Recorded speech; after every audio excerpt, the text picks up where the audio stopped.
Hello les amis, j'espère que vous allez bien. On se retrouve après cette petite période de vacances et on est reparti pour le unboxing d'un jouet, comme les autres fois. Là je vais vous présenter un jouet qui est plutôt ludique et qui est basé sur la méthode Montessori. Allez, on attaque tout de suite. Le jeu que je vais vous présenter aujourd'hui, c'est le jeu L'Habitat des animaux par l'éditeur Zigzag. Ce produit-là.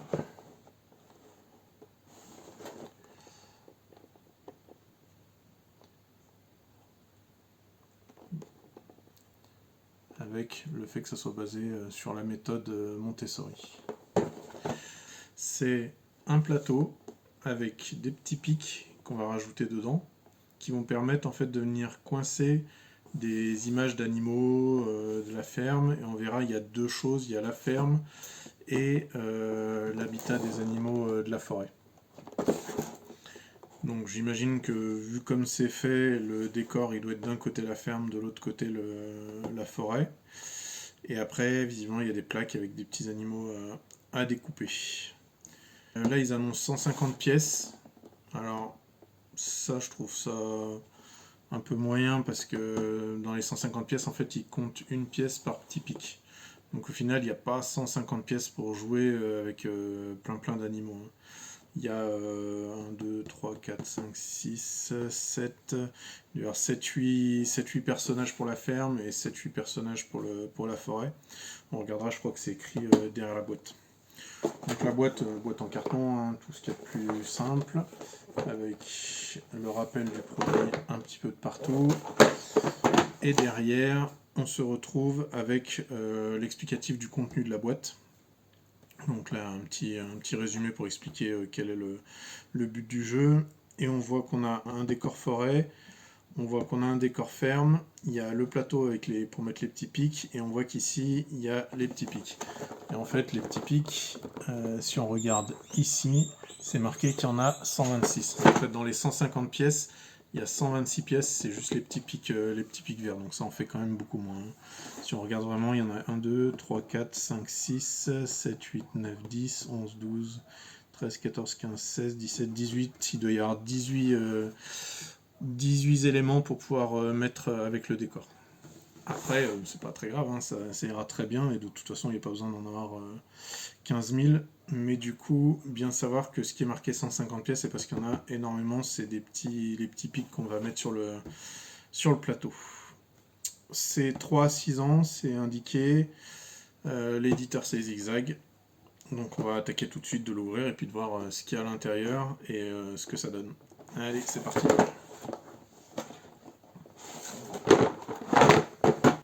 Alors, première surprise, c'est que je pensais qu'il y avait un grand plateau. En fait, c'est des petits blocs pour pouvoir monter le plateau. Et du coup, on doit pouvoir monter le plateau un petit peu comme on a envie. Donc ça, c'est plutôt sympa. C'est vrai que si on les met comme ça, hop, on peut les assembler un petit peu dans le sens qu'on veut. Il y aura la fiche avec le plateau qu'on pourra mettre ici ou là. Et si on met tout ça, on se retrouve avec une plaque par exemple qui fait ce format-là. Donc du coup ça au niveau plastique, bah, c'est costaud. En plus c'est en petits morceaux, donc chaque petit morceau est assez rigide. On a un petit sachet avec tous les pics à l'intérieur.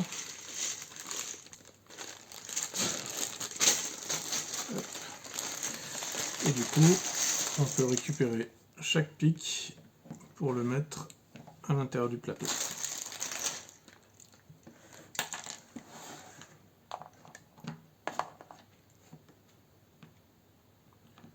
On se retrouve une fois que je les ai tous mis.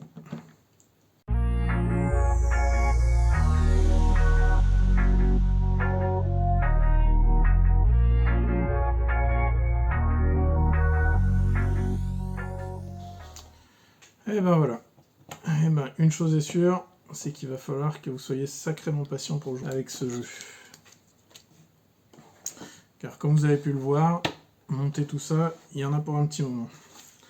Et les enfants aussi, il va falloir qu'ils soient assez patients si jamais ils veulent jouer à ça et qu'ils le rangent à chaque fois et qu'ils enlèvent tout, toutes les fois. À mon avis, ça va être quelque chose qu'on va pas démonter à chaque fois, parce que sinon on va jamais y arriver. Donc là on a monté le plateau, donc comme vous pouvez le voir ça fait tout le centre, plus 4 sur le bord, et il y en a d'autres où il n'y a rien mais c'est sur les bords, donc je pense que c'est plus tout le milieu, et les 4 qui sont là, à mon avis c'est pour qu'il y en ait 4 de plus, au cas où il y en ait qui cassent, parce que forcément des petites pièces comme ça avec un petit pied en plastique, il y en aura forcément qui vont se tordre ou qui vont se casser. Maintenant qu'on a le plateau, en termes d'aspect, c'est plutôt pas mal. C'est bien rentré à l'intérieur, donc ça ne veut pas bouger. La petite question que je me pose, c'est une fois qu'on aura mis les planches, on verra si ça tient vraiment bien avec ce système-là. Mais sinon, rien de particulier à dire à ce niveau-là. Juste, faut pas le faire tomber pour pas avoir à remettre toutes les petites pièces.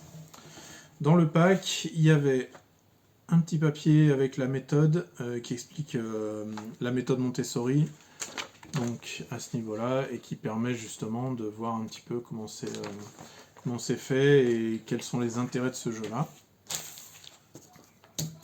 Et ensuite, on a la plaque avec le décor, une plaque avec les animaux de la ferme, une plaque avec des arbres et le paysan, une plaque avec les animaux de la forêt. On va commencer par les animaux de la ferme. Donc comme je le disais tout à l'heure, et c'est bien ça, hein, la ferme d'un côté, et quand on tourne de l'autre, on se retrouve avec le décor de la forêt. Donc on va mettre le décor de la ferme. Faut y aller bien fort quand même, hein. Ça appuie pas mal sur les petits pics. À voir dans le temps si ça les abîme pas trop, parce que si on appuie pas trop, ça tient pas. Si on appuie bien, là ça les bloque bien, mais par contre ça tord un petit peu les pics. Mais au moins déjà ça tient bien, donc ça c'est plutôt intéressant. C'est fait pour les 3 à 6 ans, donc à 3 ans souvent ils ont quand même la force de mettre le décor. Donc, ce qu'on va faire maintenant, on va prendre la plaque, donc celle-ci. Donc là on a une plaque qui est celle avec un arbre pour la ferme, une barrière, un paysan et un champignon et un arbre pour la forêt. Donc à ce niveau-là, ça se découpe plutôt bien. Donc ça c'est une bonne chose.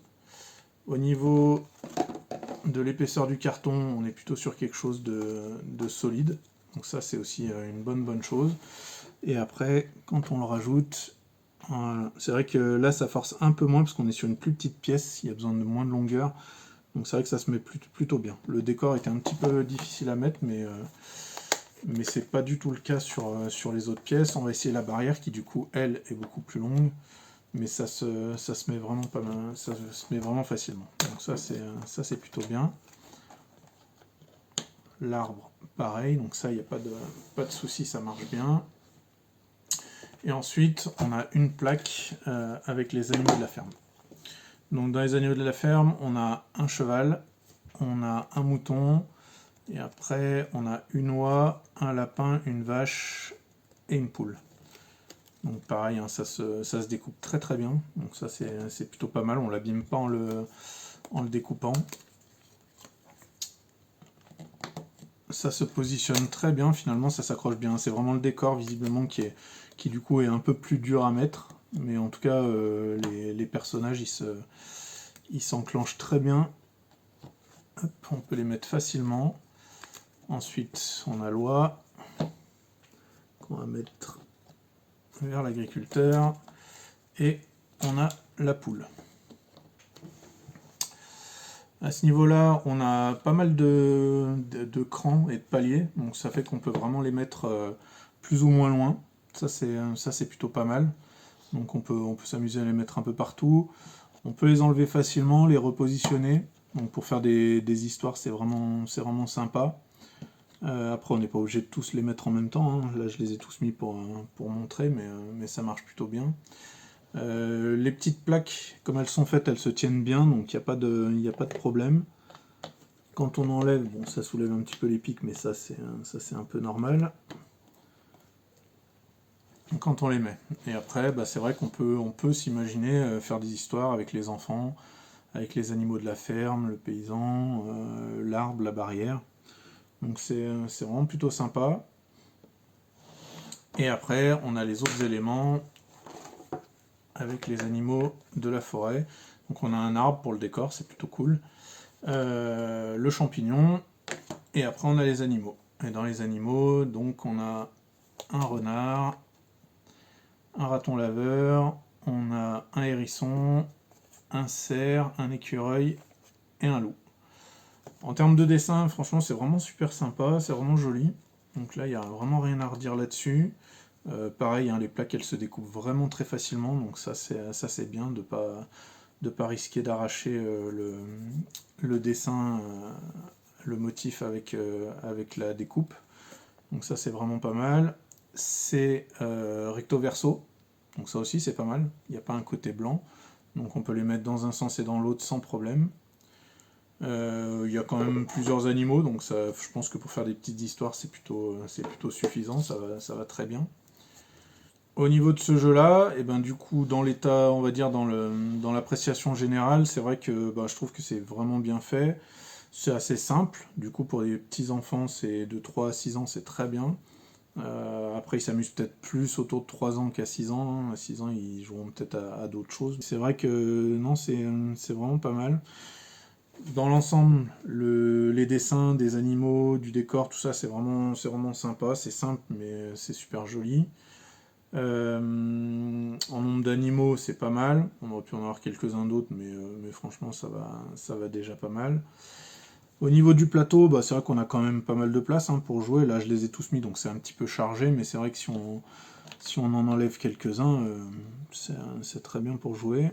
Et pour que les enfants se fassent leurs petites histoires. En plus, du coup, il y a des animaux, mais en plus un personnage et du décor, donc ça c'est un plus qui est vraiment intéressant. Pour le point entre guillemets négatif que j'aurais, c'est que si à chaque fois qu'on démonte, on enlève tous les picots, bah, c'est un petit peu fastidieux de tous les remettre à chaque fois. Il y en a quand même 126, donc il y en a un bon petit paquet. Après, je pense que du coup, ça peut être stocké à plat comme ça, soit dans sa boîte, soit dans une boîte à part, avec tous les décors à plat, donc ça tient pas beaucoup de place, et au moins on n'a pas à remettre les picots à chaque fois. Comme c'est fait, si on enlève peut-être le décor, bah, du coup les plaques, on peut les assembler autrement. Donc j'imagine qu'on peut s'amuser à faire des décors un petit peu biscornus. Donc ça c'est vraiment pas mal. Le fait que ça se démonte en petites plaques, ça fait aussi que le jour où on a besoin vraiment de le stocker dans un petit endroit, bah, ça évite d'avoir une caisse un peu grande. On peut tout stocker dans une plus petite, boîte. À part peut-être le décor du coup qui se démonte pas, qui se plie pas. Donc dans l'ensemble, c'est vraiment intéressant. Après maintenant, il faudra voir à l'utilisation si ça plaît vraiment, mais je pense qu'il y a possibilité de se faire des petites histoires, et notamment, par exemple, au moment de s'endormir, ça permet de faire des petites histoires d'un jeu calme, dans le calme, et à l'enfant de s'endormir tranquillement en imaginant les animaux de la forêt ou les animaux de la ferme. J'espère que ça vous a plu, que ça vous a été utile, et si jamais, ça c'est un jeu que j'ai trouvé en magasin, hein, donc on doit pas le trouver facilement sur internet et en magasin de jouets. C'est un jeu qui, en solde, il était autour des 7-8 euros, donc c'est pas très cher. Après, c'est pas un gros jeu, donc forcément, on s'attend pas à ce que ça soit un jeu à 20 ou 30 euros, mais c'est vrai que 7-8 euros, soit un jeu pour faire plaisir aux petits, soit pour offrir, c'est vraiment sympa. Ça permet de faire des histoires, de travailler l'imaginaire, donc ça, c'est vraiment cool. Donc si vous avez aimé cette vidéo, bah, n'hésitez pas à mettre un petit pouce bleu, et puis abonnez-vous pour avoir les notifications sur les prochaines vidéos. Allez, bonne journée!